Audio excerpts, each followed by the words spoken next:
رفته بودم سوی قبرستان شهر، هر که را دیدم صدا خوابیده بود. در کنار یکدیگر ریز و درشت، هر کسی در زیر پا خوابیده بود. بی هوا و بی غذا خوابیده بود.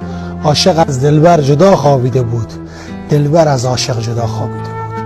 پهلوانی با همه یال و کوپال، بی توان و ادعا خوابیده بود. آن که دورش بود ده ها پاچه خار، زیر گرد در انزوا خوابیده بود.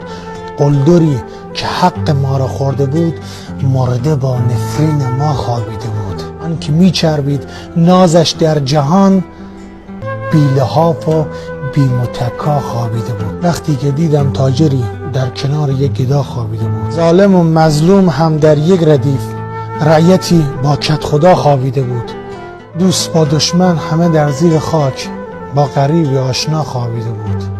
حاکمی که امر دایم می نبود، زیر گل بی اعتنا خوابیده بود. دختری که از همه دل می رو بود، زیر خاک با مورها خوابیده بود.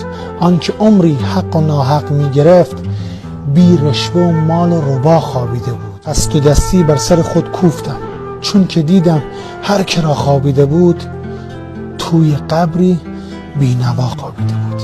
تنها میری، تنها، هیچ هم نمیبری.